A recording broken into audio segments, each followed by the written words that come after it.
On the 8th of November 2014, Blizzard Entertainment would unveil a cinematic trailer for a new game that looked to pick up the pieces of a previously failed project titled Titan. This cinematic was our first look at an up-and-coming first-person shooter that looked to innovate on the genre with its unique characters and a focus on team-based objective gameplay, things that had been popularized in standout games prior. The game would come to be known as Overwatch, and while it was Blizzard's first venture into the FPS landscape, the reception to it could not have been better. If the cinematic's views are anything to go by, you can tell just how hyped up this game was pre-release. Not only that, but Blizzard managed to perfectly portray a typical Overwatch game well before the game had ever come out. Widowmaker can't hit a shot to save her life, Tracer, despite camping the Widow, can't seem to kill her, Winston refuses to dive the Widow and instead runs headfirst into Reaper who counters him, and Reaper, despite countering Winston, somehow gets gapped and forced to retreat. It was as if the developers had playtested their own game, something that isn't so obvious these days. Overwatch would release a year and a half later on the 3rd of May 2016, and by the end of the year it had amassed a mind-boggling 20 million players, an impressive feat considering it was a completely new IP. Even so, this monumental milestone would only be the beginning, as Overwatch would go on to win Game of the Year as well. Now personally, I can think of a few games that I'd consider more deserving of that award, but regardless of your opinion on the specific matter, you cannot deny that Overwatch on release featured some of the best, if not the best, team-based shooter action in the industry. The question then becomes, how did a game with so much promise and potential get to this saddening state? I want to caveat this video by saying that it's not anything like my usual content and is more so a project I've tossed around in my head for a few months now. I appreciate those who have clicked on it regardless, but I want to warn you that I don't plan on making this type of content consistently, so if you do end up enjoying the video, just think of it as a one-off. Now, when it comes to Overwatch and my background, I will say I didn't play during the initial seasons or on release. I had heard about Overwatch but didn't get into it until the earlier months of 2017. Since then, I've played off and on for the last 7 years, recently passing 2,000 total hours as of the time of recording. It is by far my most played game ever, and with that came a feeling that I'd class in the same frame as love. I know it sounds corny to say, but at one point it was my favorite game on the planet, and the joys it brought me over the years have been replicated by very few others. It's because of this that I find it both disappointing and saddening to see how it's viewed today, not only by the community as a whole, but also by its developers and mainly myself. I'm sure a lot of you have seen videos from other creators discussing Overwatch's downfall or the fact that they quit, and while I'm of a similar viewpoint, I don't want to strictly dog on Overwatch 2, as I believe the problem started well before Overwatch 2 was ever released. There's a lot to criticize about Overwatch 2, and we'll get to that. Dude, $60 for this shit! But I want to first address the fact that Overwatch 1 was far from perfect. I'm sure we've all heard the horror stories of release Bastion with his personal shield and passive damage reduction, or Hog being able to hook across literal dimensions only to one-shot you constantly.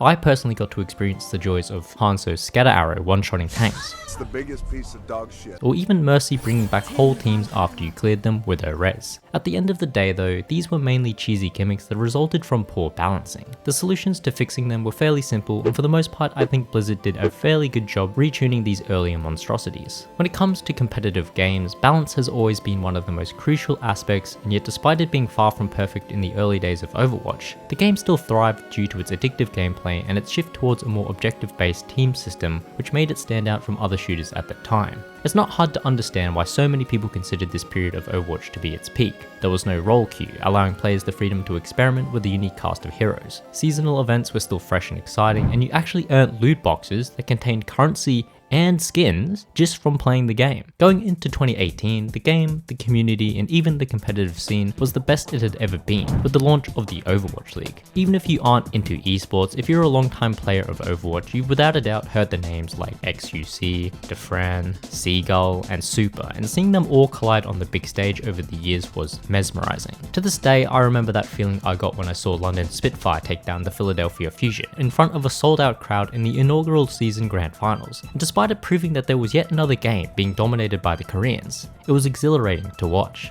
The years to follow are where many believe Overwatch started to falter a bit. Like any competitive game with balance patches, metas are bound to exist, and it's here where a lot of people will instantly point the finger towards GOATs or Double Shield and shout that they killed Overwatch. But what many seem to forget is that dominant metas have existed since the start of Overwatch. Newer players to the game may have never heard of the Beyblade meta where Reaper would just blitz whole teams with Nano, or the Moth meta when Mercy was almost impossible to kill as she soared across the galaxy, reviving all of her team. These old metas might not have been as dominant as the infamous ones, but it goes to show that balance struggles have been an issue since the early days of Overwatch. Goats was without a doubt the most impactful meta to ever exist, as it fundamentally changed how the game would be played going forward. Because the DPS role had become almost obsolete outside of maybe Sombra, Blizzard made the decision to introduce role queue, which forced a 2-2-2 format in its games.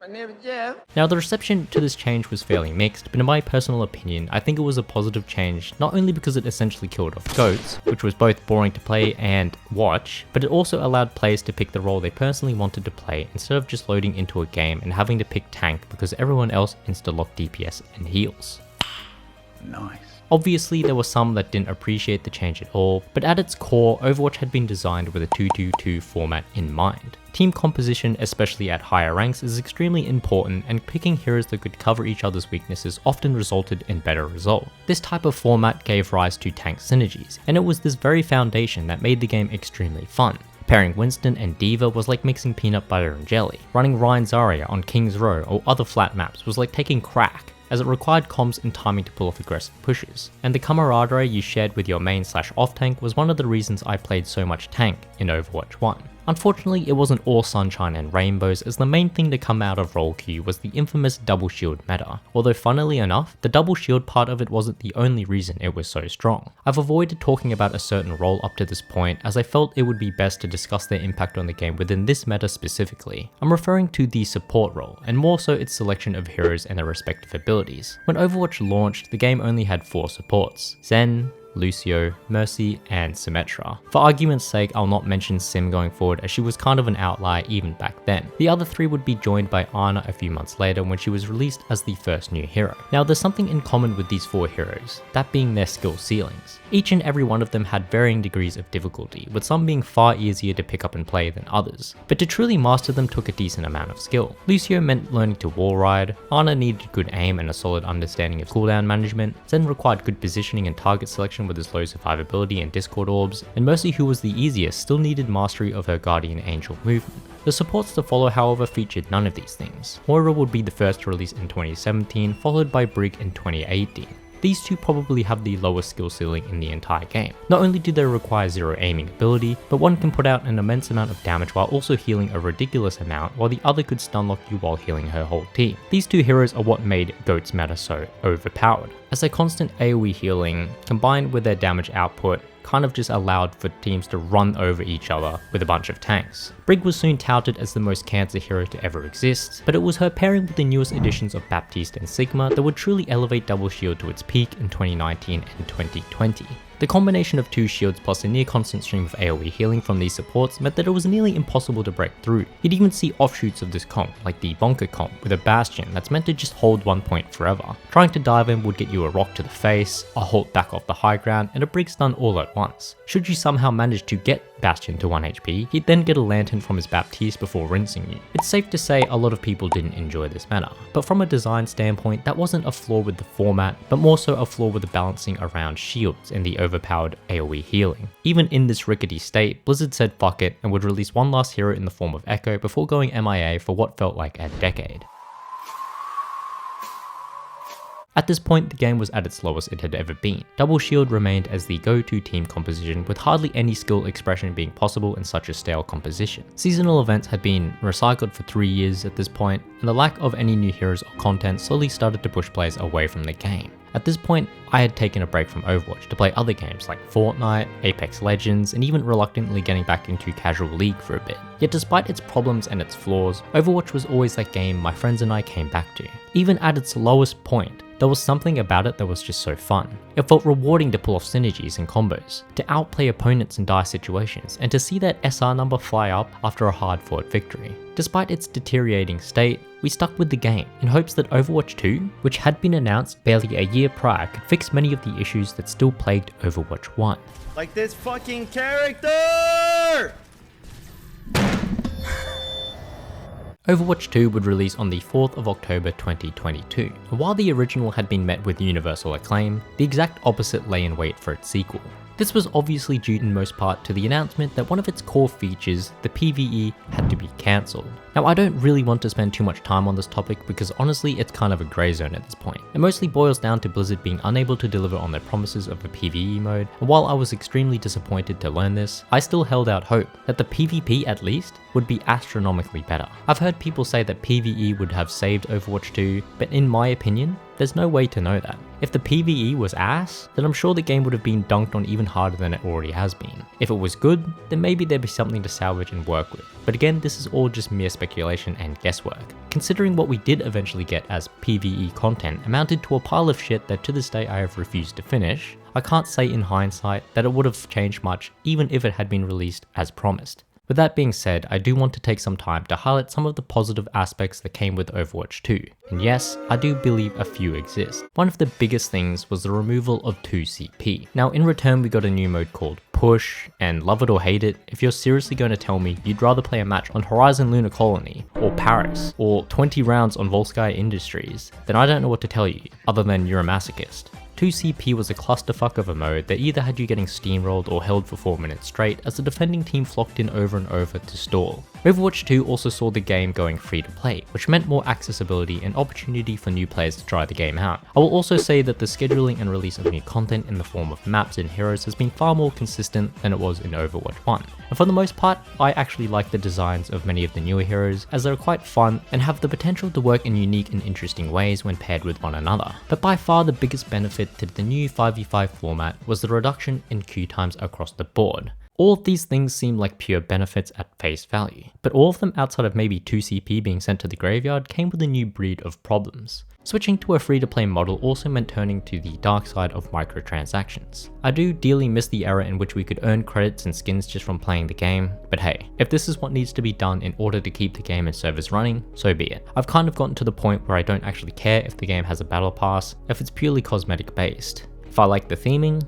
I'll buy the pass. If I don't like the theming, then I won't. It's really that simple. It becomes a problem though, when the battle pass includes things that aren't cosmetic. For example, whole ass heroes locked far away into the battle pass. I have no idea whose arse Blizzard scoped out to find this monstrosity of an idea, but it should have been left up there. I can't even think of another game with a battle pass that's done something like this. I'm thankful that they reverted this, but it took far too long, and the idea should have never been implemented in the first place, as it did the one thing competitive games should never do, which is give a competitive advantage in return for monetary gain. Now, the two main talking points when it comes to Overwatch 2 are the hero changes, specifically with the tank role, and how it all interacts with the new 5v5 format. At this point, it's almost become a global debate within the community. Was 6v6 better than 5v5? As with all debates, there's two sides. You have those on the 5v5 side saying that they'd rather the quick queue times over waiting 10 minutes to find a game. Then you have those on the 6v6 side saying that Overwatch at its core was built with 6v6 in mind and is therefore fundamentally better in all aspects. Now, I've grappled with this idea for a while, and I truly was optimistic about 5v5 coming into Overwatch 2, as I was interested to see just how much the game could evolve or change with these switch ups. That being said, I like many think that it ultimately changed for the worse, with the main culprit being the very thing they tried to fix. The tank role is in a completely broken state. It is somehow the worst role to play against, while simultaneously being the worst role to play. Just think about that for a second. How is that even possible? As someone who played Flex all throughout Overwatch 1, I never had a problem with queue times. In fact, my friend group that I played with all had this mentality, and we all rotated between the three roles equally. Therefore, I can say with certainty that at least 5 players found every role to be fun enough to play. To help give some context, I have brought up some of my older stats from Overwatch 1 to demonstrate my personal experience with the tank role. As you can see, I played all 3 roles at a similar level for a pretty even amount of time. The discrepancy you see between tank and the other 2 roles happened after Overwatch 2 dropped, and I can show you exactly what I mean. Here's the first season of Overwatch 2. I tried a bit of tank, but something was off, and I just wasn't having much fun, so I stopped. Season 2, I once again dabbled a bit, but again, it just didn't feel the same. This trend continued until Season 6, where I officially quit tank altogether. Now, I've thought to myself why this was the case, and one of the main things that came up was the amount of pressure you're put under as the one and only tank in the team. It doesn't matter if you're performing well or not, you're most likely going to get flamed by your team the moment you make a single mistake, and that's because you don't have an off tank or main tank to cover for you. Mistakes often lead to team wipes, and even if you're playing out of your mind, the team looks towards you as the frontline, and should your team fail, you're the first one they're going to bring down. What's that? You're being focused down with antis, sleeps, stuns, freezes, hacks, and knockdowns? Who cares? You're the tank. That's essentially the response you're going to get from your team, and in my opinion, it is one of the biggest reasons why tank feels so miserable to play right now. Now I can already hear people shouting about how tank is the most impactful and overpowered role currently. That's also one of the main problems with the current format. Now that there's only one tank in each team, they've essentially been Captain America to the point where they don't even necessarily feel like tanks anymore. The dominant tanks feel more like buffed up DPS who go around wreaking havoc on every other role. We quite literally went from an unkillable Junker Queen to an unkillable Orisa to an unkillable Hog to now an unkillable Manga. Like, in what world should this be possible? No way! No way! Solo tank feels exactly how it sounds. It feels like you're completely alone, even though you have your supports pumping you with heals and buffs. It feels like you're in a Mexican standoff with the other tank, and should they swap to counter you, you're cooked. Gone are the days of tank synergies. There's no more timing bubbles on Winston dives or hog hooks with Orisa holds. Instead, it's been replaced with a curated spreadsheet that simply highlights which tank counters the other. I've seen more tanks now than ever complaining about instant counter swaps in my games than ever before, and that's because it's essentially a requirement. If you don't counter swap, guess what? You get inflamed. Then you have the other side of this mess where you'll have one tricks who insta-lock Ball and Doom and will never switch even if they're running into a Hog, Sombra, and Brick. What you're left with is two DPS players who have put a whole universe's worth of ammunition into a beefy tank just to barely hurt them, an Ana that's desperately trying to anti the enemy tank only for it to be cleansed immediately by the enemy Kiriko as a Hog/Magua walks through your entire team. Meanwhile, you have your Ball and Lucio doing fuck all in the back while complaining about a lack of help. Now, I'm not sure about anyone else, but that's not fun to me. And it's not how Overwatch was meant to be played. A look back at Overwatch 1 gives us all the evidence we need. Sure, it had its low points with double shield and whatnot, but again, that just came from poor balancing. Imagine the current Orisa in a 6v6 format. There'd be no double shield between her and Sigma because she literally doesn't have one anymore. Even if people tried to run Ryan Sigma for double shield, there's no way to know if it'd still be effective, especially against Junker Queen and Ramatra and their ability to cleave through it. It's frustrating to know that these new amazing characters aren't even being given the opportunity to synergize with each other. I mean, just imagine the potential combos that you could pull off. Now, as much as we like to shit on the developers these days, I have to give them credit for their fundamental understanding of what they wanted to create initially. 6v6 consisted of a primary in each role and a secondary that used utility to help them. Let's run through a few examples and explain how they all mesh together in a cohesive format. You had main tanks like Reinhardt, Winston, Orisa. These were bulkier tanks that had deployable barriers that could soak up damage, allowing them to take space and hold positions. Like any hero though, they had flaws, and when placed on their own, these are extremely apparent. Winston could be focused down mid-jump because he can't deploy his barrier mid-air, Orisa had very low kill potential, and Ryan could be forced into camping shield if getting poked from range. Now if we paired them with an off-tank like Zarya, Diva, or Hog, look. All of a sudden, Ryan can take space and build ult while swinging inside a Zarya bubble, Winston can jump without worrying about getting insta-popped as he's being shielded by Diva's Matrix, and Orisa, while having low kill potential, could set up hook combos with an incredibly strong burst character in Hog. These synergies existed across every role. That's why Nano Blade and Grab Dragon exist as combos. It's the reason the game was advertised as a team-based shooter, because there's teamwork involved. Even in other roles outside of tank, you had a primary DPS and hit scan and a secondary projectile that offered more utility like Maze Freeze and Walls or Hanzo's Sonics. Same with the support role. You'd have a main and flex support. Main supports oftentimes had higher healing output, while flex had more utility and defensive capabilities to help keep the main support alive. These form the foundation of Overwatch and are only possible in a 6v6 format. Now some will probably argue that picking tank synergies like Ryan Zarya or Winston Diva is as bad as counter-picking in Overwatch 2, but I have to disagree. Sure, there were classic combos for a reason, but you didn't have to play them in order to win. You could pair Winston with Zarya, or Hog with Sigma and his rocks, or even Ball with his knockups. Diva could be paired with Ryan to allow for a similar effect to being bubbled, while also contesting high ground, which Ryan struggled with. Essentially, you could run any number of combinations and still find success, whereas now it's extremely hard to play into your direct counter, as there's no one there to support you or give you these opportunities to make plays. If you do, try something cute and get plastered for it, you're getting avoided ×4 and flamed across the galaxy. Look, kid. Oh my days.